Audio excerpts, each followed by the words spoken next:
तबेला ग्राउंड छत्ता पर। ये यहाँ कई सालों से जो यहाँ के नौजवान हैं, यहाँ के बच्चे हैं, यहाँ के बुजुर्ग हैं, इस जगह का इस्तेमाल करते हैं। और आपको पता है कि खुद प्राइम मिनिस्टर ने मेरे ख्याल में कोई 1 महीना पहले जो मन की बात में उन्होंने खुद जम्मू कश्मीर के हवाले से स्पोर्ट्स की सराहना की, जब वहाँ वहीद साहब ने पुलवामा में एक मैच ऑर्गेनाइज किया था। तो जब हम समझते हैं कि हमारे नौजवानों के लिए इस ग्राउंड की अहमियत है, यहाँ शादियाँ होती हैं, यहाँ जनाजे उठते हैं, इन लोगों के पास और कोई जगह नहीं है। मेरी गुजारिश है, जो आर्मी है, यहाँ के कोर कमांडर साहब हैं, उनसे ये गुजारिश है कि इस ग्राउंड को यहाँ के नौजवानों के लिए, यहाँ के लोगों के लिए रहने दिया जाना चाहिए, क्योंकि लोगों को खदशा है। जिस तरह यहाँ फेंसिंग यहाँ से उठा के वहाँ बनी है, यहाँ लोगों को खदशा है कहीं आर्मी इसमें कुछ और काम शुरू ना कर दे। तो मेरी गुजारिश है, जो कोर कमांडर साहब हैं, मैं गुजारिश करूंगी डिविजनल कमिश्नर साहब से भी कि वो, उनसे पहले भी मेरे ख्याल में एक बातचीत हुई है कि इस ग्राउंड को यहाँ के लोगों के लिए मुख्तस किया जाए, इन्हीं के लिए रखा जाए, ताकि यहाँ के नौजवान जो खुदा ना खास्ता इसको ड्रग एडिक्शन बहुत ज़्यादा हो रही है, नौजवान बेरोज़गार है, उसके पास कुछ करने को नहीं है। और खेल एक बहुत ज़रूरी हिस्सा है हमारी ज़िंदगी का।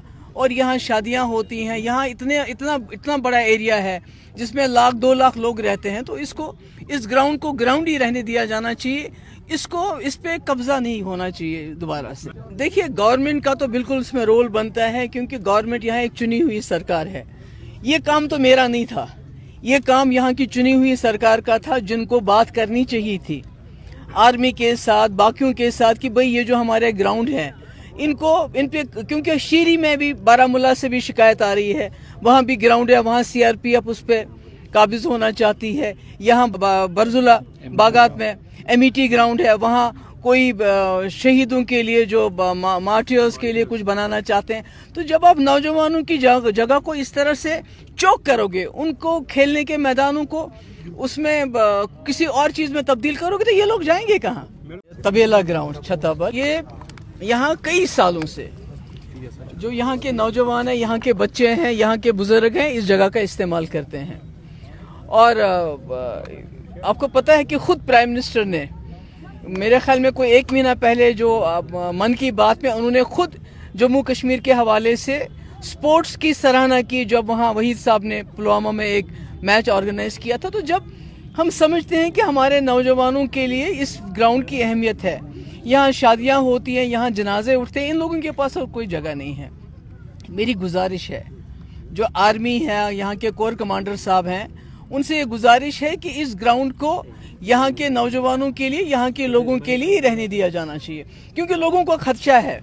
जिस तरह यहाँ फेंसिंग यहाँ से उठा के वहाँ बनी है, यहाँ लोगों को खदशा है कहीं आर्मी इसमें कुछ और काम शुरू ना कर दे। तो मेरी गुजारिश है, जो कोर कमांडर साहब हैं, मैं गुजारिश करूंगी डिविजनल कमिश्नर साहब से भी कि वो, उनसे पहले भी मेरे ख्याल में एक बातचीत हुई है कि इस ग्राउंड को यहाँ के लोगों के लिए मुख्तस किया जाए, इन्हीं के लिए रखा जाए, ताकि यहाँ के नौजवान जो खुदा ना खास्ता इसको ड्रग एडिक्शन बहुत ज़्यादा हो रही है, नौजवान बेरोज़गार है, उसके पास कुछ करने को नहीं है। और खेल एक बहुत ज़रूरी हिस्सा है हमारी ज़िंदगी का। और यहाँ शादियाँ होती हैं, यहाँ इतना बड़ा एरिया है जिसमें 1-2 लाख लोग रहते हैं। तो इस ग्राउंड को ग्राउंड ही रहने दिया जाना चाहिए, इस पे कब्जा नहीं होना चाहिए दोबारा से। देखिए, गवर्नमेंट का तो बिल्कुल इसमें रोल बनता है, क्योंकि गवर्नमेंट यहाँ एक चुनी हुई सरकार है। ये काम तो मेरा नहीं था, ये काम यहाँ की चुनी हुई सरकार का था, जिनको बात करनी चाहिए थी आर्मी के साथ, बाकियों के साथ, कि भाई ये जो हमारे ग्राउंड है इन पे, क्योंकि शीरी में भी, बारामूला से भी शिकायत आ रही है, वहाँ भी ग्राउंड है, वहाँ सीआरपीएफ उस पर काबिज होना चाहती है। यहाँ बरजुला बागात में एमईटी ग्राउंड है, वहाँ कोई शहीदों के लिए जो मार्टियर्स के लिए कुछ बनाना चाहते हैं। तो जब आप नौजवानों की जगह को इस तरह से चौक करोगे, उनको खेलने के मैदानों को उसमें किसी और चीज़ में तब्दील करोगे, तो ये लोग जाएंगे कहाँ?